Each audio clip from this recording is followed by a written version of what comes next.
Testing, testing, testing. Hi there, guys. My name is Rohan Beve, and today we are going to be talking about can you reattach a severed limb? Okay, today we're going to be talking about and answering the question, can you reattach a severed limb? Okay, so let's go for an example. Meet Priya. Okay, she's an ER doctor. Okay, and after a long day of work helping with patients, she gets back home and starts cooking some food for dinner. Okay, while she's cutting some carrots, she accidentally cuts off her finger. Oh no! What could she do? Thankfully, she's an ER doctor and knows what to do. First, she cleans her finger with a paper towel and then bandages them up not too tightly, okay? Then she gets some appropriate painkillers and then wraps the finger in moist cloth and places the severed finger into a cooler, then goes to the hospital. There in the hospital, there is a hand surgeon that is available. The surgeon then reattaches all of the nerves, bones, muscles, and tissues and skins and stuff like that in 8 hours. And then after a few months of therapy for the hand, her hand and finger is back in action. And that right there is the ideal situation for reattaching a severed limb. That's the most ideal. But in reality, okay, this is most unlikely because in reality there are a bunch of complications that can happen, okay? For example, okay, some of these complications can include some of the amputations in general, include the accident, unlike in Priya's case where she cut off her finger. Most common accidents happen in car crashes and work accidents, okay, for most amputations. And even too, this can cause excessive uneven damage to the tissue and can dirty the wound enough to where the doctor can't reattach the nerves and stuff like that. Not including too that in the USA, almost more than 50% of amputations are caused by the following, including infected joint replacement, blood vessel disease, okay, some other diseases, blood clots, diabetes, trauma, and cancer are all candidates for causing amputations in the USA, okay? Now, there's all of these complications, and another complication can be preserving the limb. You see, a limb, okay, or a body part needs circulation of blood, okay? And when it's severed, the circulation of blood is cut off, okay? Which means oxygen is not supplied to it.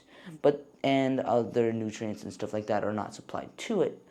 But, okay, a severed tissue can survive for a few hours being alive and severed, right? And this time can slow down if it is cooled, okay? Which can lead the time to be around 6 to 12 hours. And in this time frame, okay, which is challenging for the surgeons because in this short amount of time frame they have to reattach the limb, okay, which is challenging for surgeons, okay? And this is because once the tissue dies, okay, it can't be saved again. It's fully dead. It's basically just something else, bury it in the ground, whatever, okay?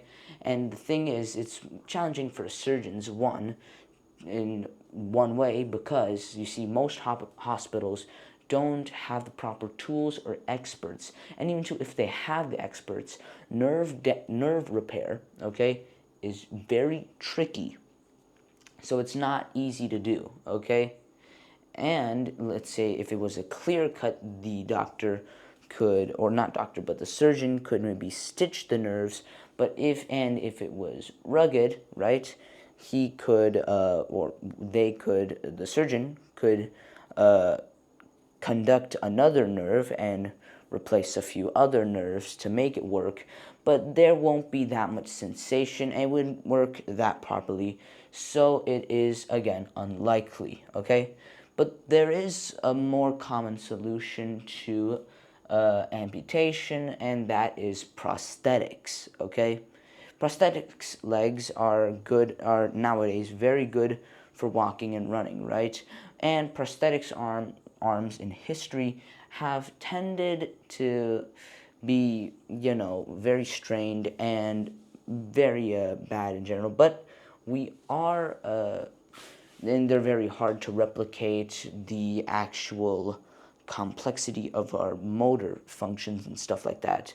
But we are getting better day by day or year by year, whatever, okay? But there is a technique that is used that is one of the best. In this type of technique, they put a metal implant in the bone of the person, right? And then they'd add a few attachments to it, which allows them to control it thanks to some nerves connecting with the metal implant inside the bone and stuff, which not only makes a bunch of problems with prosthetics way better, okay? It also makes the prosthetic more lighter and has more sensation. But there's also another solution, and that is to just leave the amputated body part somewhere else, the severed limb somewhere else, and just be fine with a removed limb, okay? And some people can choose that. It's their decision anyways. That's basically how and answers the question, can you reattach a severed limb? And that's basically it. Thank you for watching this video, and hope to see you next time. Bye bye.